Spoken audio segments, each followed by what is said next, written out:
We're taking you on a journey through the decades to help you live out your retirement vision. What to do in your 50s, 60s, and 70s. This is part 1 in our 3-part series. Next.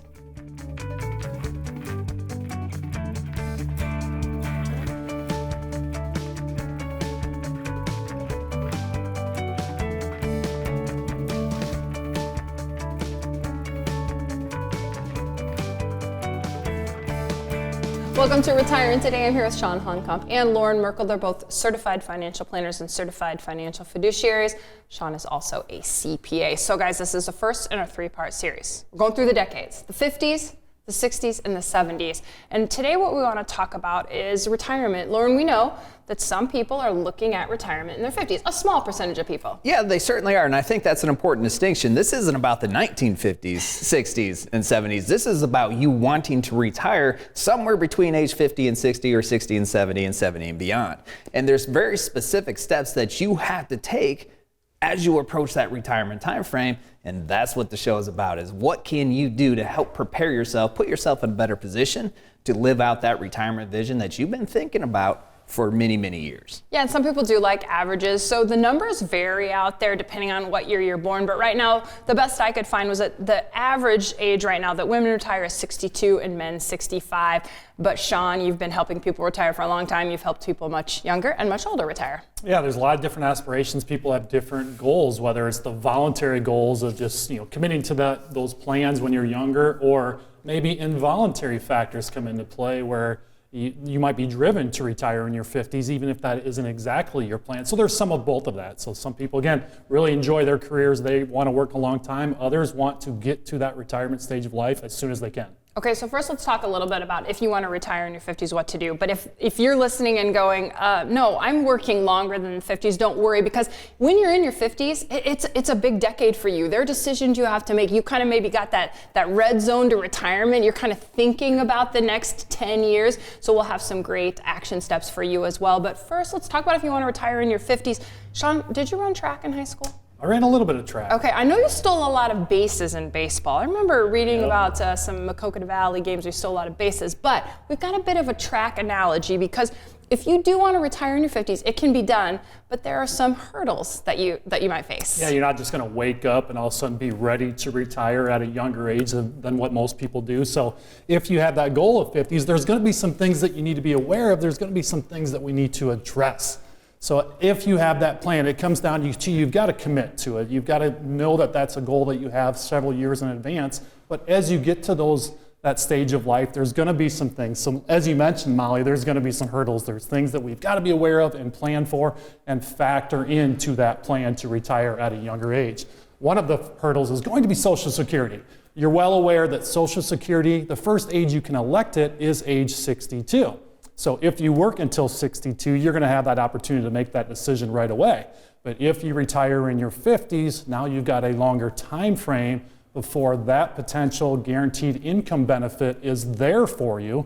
And now you've got to have that plan on what are you going to live off of between retirement age and some future age in your 60s when you elect Social Security. Another hurdle that we need to plan for is Medicare. Medicare becomes available to you at age 65. It's one of the reasons a lot of people don't retire at a younger age, because of the uncertainty around healthcare. So if you're going to retire in your 50s, you've got that longer duration of now covering healthcare, having a gap healthcare plan, and knowing, do you use COBRA? Are you going out to the open market? You'd be able to potentially use COBRA for a little bit, but to get you to 65, you're definitely going to be looking at possibly the open market or spouse coverage or whatever your options might be. So we need to have a plan for Medicare. Another one of the hurdles is access to your retirement accounts. Age 59 and a half is, in the eyes of the IRS, the youngest retirement age. So most of your retirement accounts become fully available to you at 59 and a half. You can take distributions with no penalties. There's also a rule of 55, where if you do retire within the year that you turn 55, you can get access to that specific employer's 401k plan starting at 55 and carry you to that 59 and a half and beyond without the penalty. And now some recent legislation, Secure Act 2.0, has expanded that. So some of you out there, public service workers, some other types of careers, you might even be able to get access to these retirement balances without a penalty as early as age 50. So constant changes, we know that's a part of having a plan. You're going to want to be aware of what your opportunities are. Try to avoid the 10% penalty whenever possible and have that plan so that you have funding to live off of and not have to incur penalties. One remaining hurdle is that income plan. So if you do retire in your 50s, we all want to have a 20, 30, maybe 40 plus year of retirement journey. If you're going to retire younger, well, now you've got a longer time frame of having to build that income plan. This is one of the top concerns when people build the retirement plan is, do you have enough income? If you're going to have a longer time frame, well, now you're going to want to feel even more confident that you do have enough income and enough savings to carry you throughout your retirement journey. So it can be wonderful to retire in our 50s, but it's certainly, there's more things that we need to be thinking about and planning for. Yeah, and certainly as we're talking, I think one of the highlights of that is regardless of which decade you want to retire in, whether you want to retire in your 50s or 60s or 70s, there's hurdles that you have to overcome, but those hurdles can be unique to that particular decade that you want to retire in, and you just highlighted a few. Chawn, I'm not sure there's a week that goes by that we don't have conversations with multiple families about how they're going to cover for their health care if they want to retire in their 50s or even early 60s. That is a big hurdle that people have to overcome, and it needs to be implemented. The strategies need to be implemented within the overall plan. What we're talking about here is how do you deliver the most confidence to yourself that you can do what it is that you want to do. The other thing that we haven't really talked so far, we talked about want.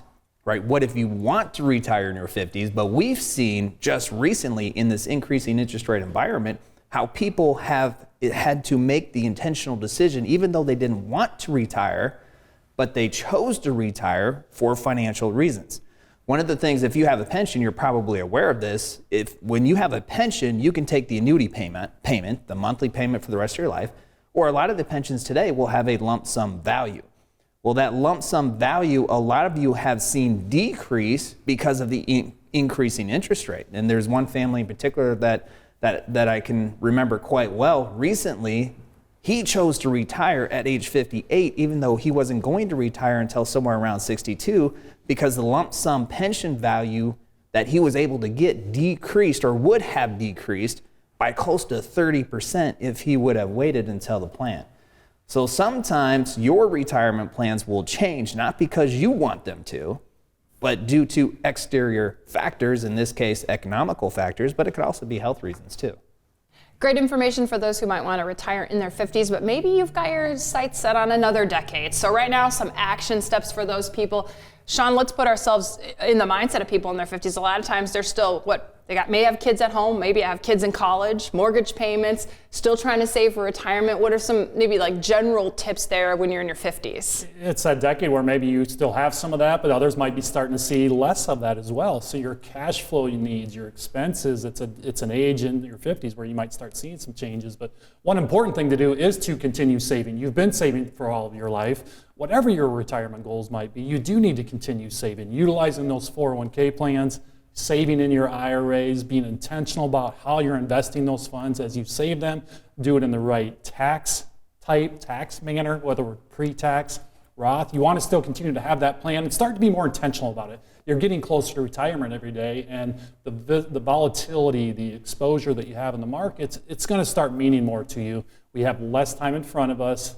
Most of us feel like we want to take on less volatility and see maybe less declines when the markets don't go our way. So continue to have that plan, be intentional about where you're saving, how you're saving, and do it in the most efficient manner possible. Okay, so action step number one, basically keep saving. Action step number two is you're thinking about retiring through the decades in your 50s, maximize contributions. Maximize your contributions and look at the different retirement savings vehicles that you have available to you, because as the legislation has changed over the years, the vehicles that you have available to you as well as the contribution limits have changed as well. So whether that's your 401k plan, 403b, TSA, TSP, or just IRAs, whether it's the IRA or the Roth IRA. Those contribution limits continue to change, and the ability to contribute to the pre-tax versus Roth side change as well. And so your savings plan also needs to work in conjunction with your debt plan.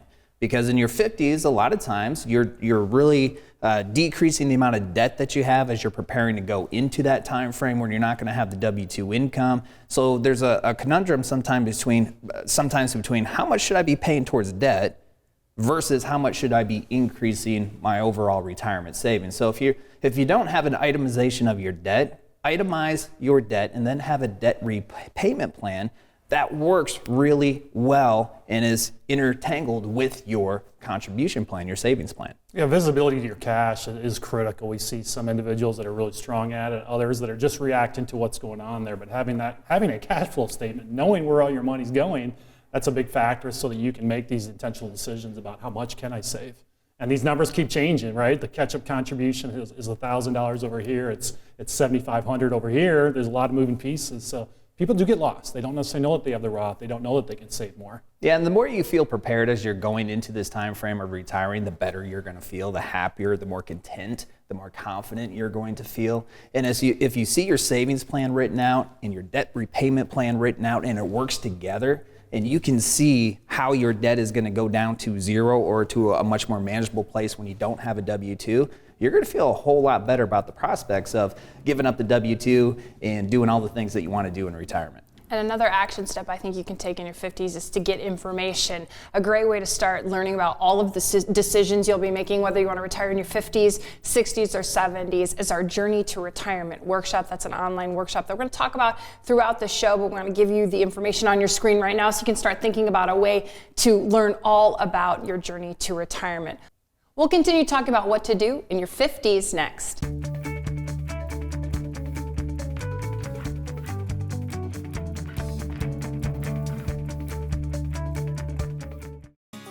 Retirement is all about staying active and spending time with loved ones. But you may still wonder if you can have the retirement you've dreamed of. Download our complimentary Retire Your Way toolkit to receive a copy of Loren Merkle's new book, Retire Your Way, and 5 guides that'll help you turn your retirement worries into confidence. Go to retireyourwaytoolkit.com. Don't just dream about retirement. Take action and retire your way.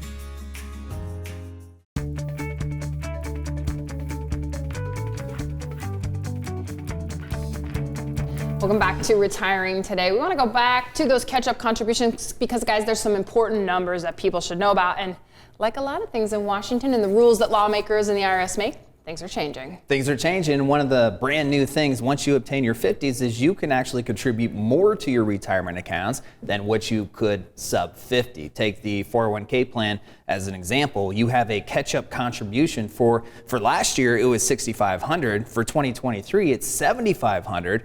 But bring in the legislative changes, Secure Act 2.0, and starting as of 2025, you can actually contribute up to $10,000, the greater of $10,000, or 150% of the prior year catch-up contribution amount if you're age 60, 61, 62, or 63. So you can see there's a maze of if-thens, and legislation has a way of making it even harder. But the point is that once you obtain your age 50, you have more ability to contribute to your retirement savings account to put you in a better position for one day when you can retire and you have to start taking money out of these retirement accounts. Yeah, and the goal of any of the things we talk about here, whether this is new to you or something you've heard before, is that you want to maximize what you have, right? If you have that extra $1,000 to put in, you might want to put it in the 401k so it can grow. Yeah, the way I look at that is opportunity, right? It's opportunity, not that you can take advantage of it or want to take advantage of it, but if you are able to and you want to, it is there. So it's a matter of how do you build the opportunity into your overall retirement plan to take advantage of whatever opportunities may come up. And this is one of the reasons it's important to stay on top of these things, because when you're 49, that's not available to you. But all of a sudden, it switches when you're age 50, and if you're not on top of that opportunity, you may not be able to take advantage of it just because you don't know about it. One of the things that we hear all the time, people provide us feedback, they say, we just didn't know what we didn't know. Well, this provides you an opportunity to take advantage of these things that you know, And then again, the legislative changes constantly is throwing wrenches into your plans. So you need to make sure you update them based on the legislative updates also. And what we see a lot as people get older and as you get into your 50s, your salary increases, you're making more money, maybe you've paid off some debts. So your cash flow gets a little stronger. And now you've got these opportunities, and instead of maybe just bringing home that extra money, putting it in the bank account or a brokerage account, if you can get it into an IRA, if you can get those more funds into a 401k, that can be more tax efficient. And that's why we stress red zone of retirement, right, guys?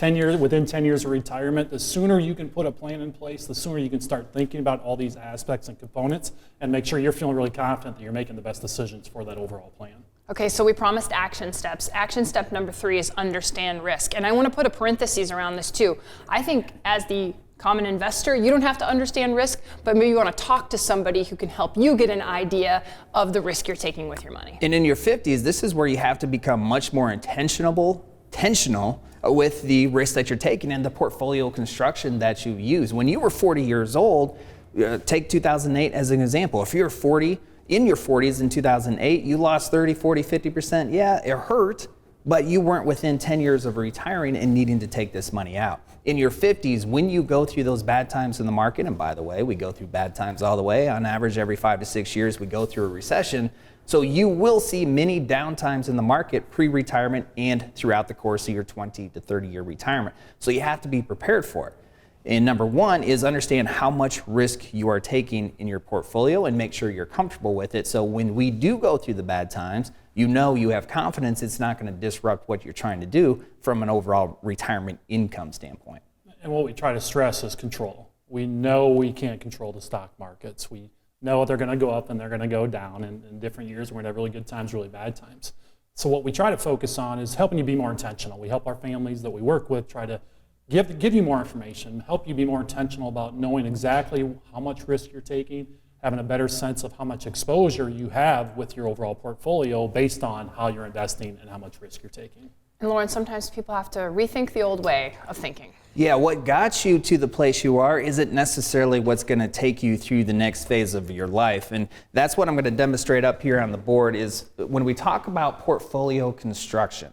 Again, in your 50s and certainly through retirement, you have to be a lot more intentional about how you structure your portfolio. What you might have had in your 40s or even 30s is a 60-40 type portfolio, maybe an 80-20 type portfolio. What that means is if it's 60-40, 60% of your portfolio would be invested in equities.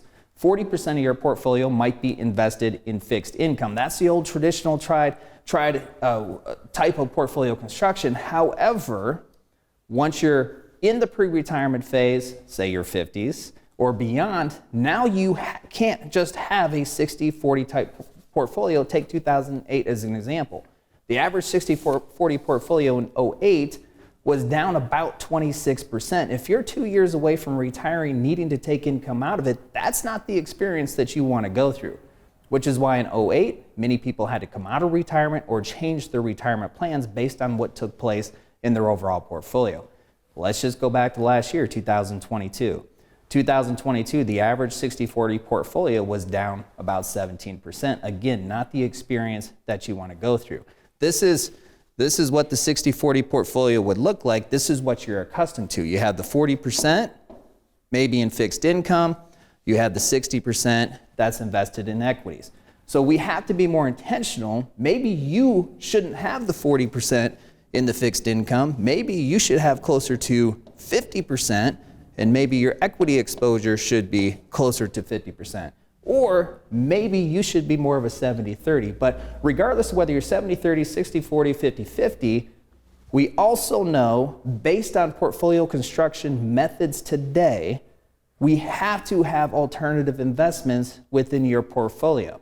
Meaning we can't just be 60% stocks and 40% bonds. We might be 60% stocks, 20% bonds, 20% alternatives, or some kind of arrangement like that. We have to have alternatives within the portfolio because in 2022, stocks were down. The NASDAQ was down about 34%, the S&P was down about 20%, and bonds were also down to the tune of 10 to 24%.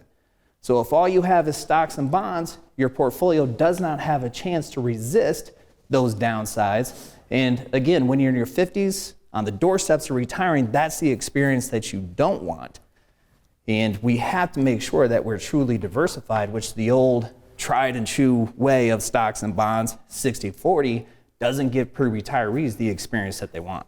It sounds like maybe you're saying there's some uncertainty in front of us as we plan for retirement, and maybe we don't know exactly what's going to happen. You look at last year, like you mentioned, both of those asset classes going down in a significant way.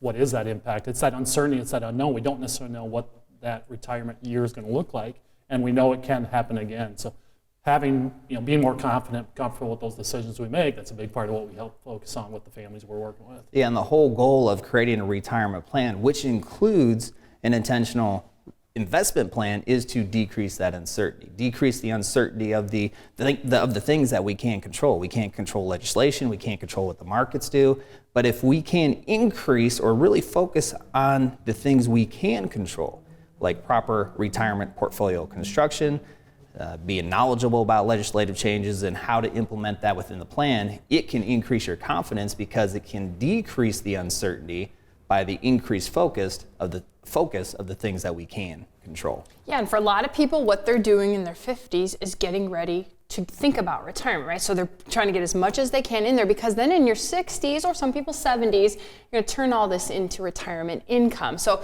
right now, if you're in your 50s and you're watching, that might be a little hard to think about. What does it look like when I turn it into retirement income? We have a great opportunity for people to see exactly how you take the stuff you're maximizing now in your 50s and turn it into income in your 60s, and it's our Journey to Retirement workshop. Our Journey to Retirement workshop is really nice to demonstrate that, because we have a hypothetical couple, John and Sue. And they are only 3 short years away from retiring, which means they're going to want to start taking money out of their portfolio. And we demonstrate specific examples of how they can structure that income. One of the things that we hear all the time from investors thinking about going to this phase is it was so much easier when I was just putting money away, living life, paying debt, putting the kids through college.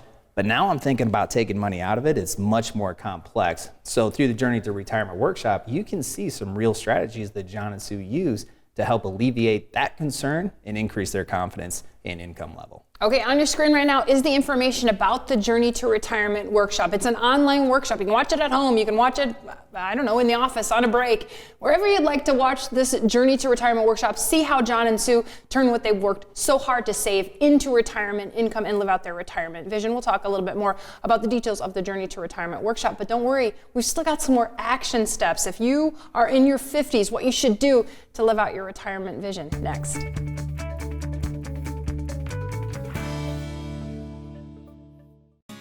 Retirement is all about staying active and spending time with loved ones. But you may still wonder if you can have the retirement you've dreamed of. Download our complimentary Retire Your Way toolkit to receive a copy of Loren Merkle's new book, Retire Your Way, and 5 guides that'll help you turn your retirement worries into confidence. Go to retireyourwaytoolkit.com. Don't just dream about retirement. Take action and retire your way.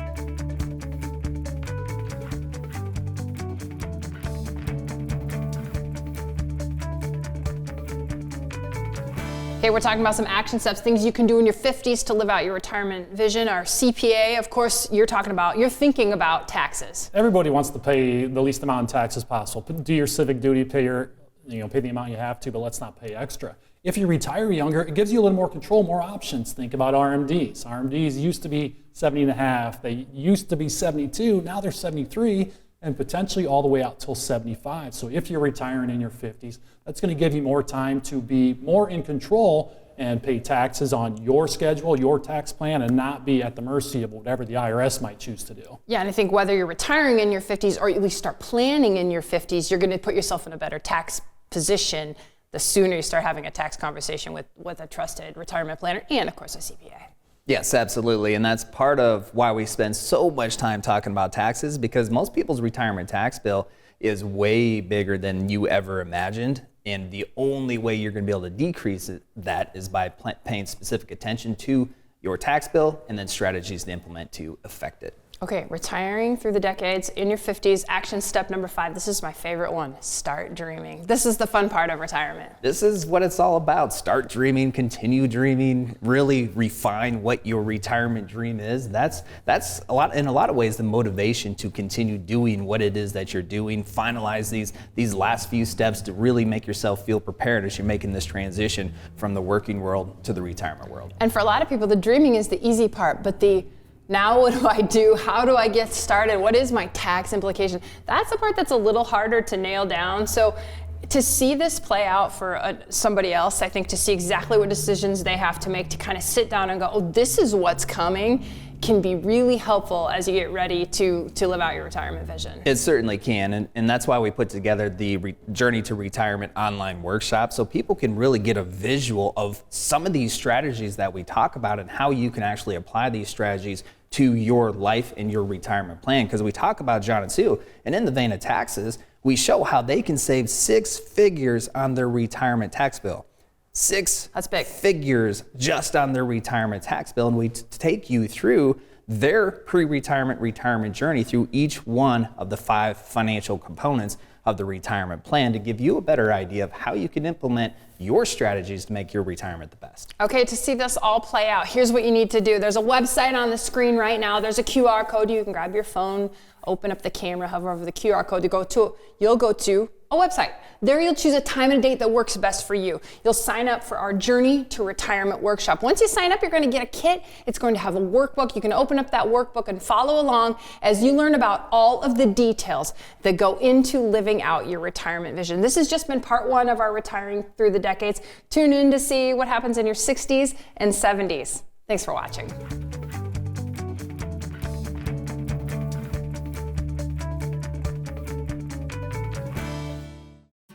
Biking, boating, relaxation? What's your retirement vision? Learn how to take the money you've worked so hard to save and turn it into the retirement of your dreams during our Journey to Retirement workshop. Like getting ready for a trip, getting to and through retirement takes a roadmap. This workshop is the first step to planning your 20 or 30-year vacation. Go to retirewithmerkle.com to register for our Journey to Retirement workshop this week.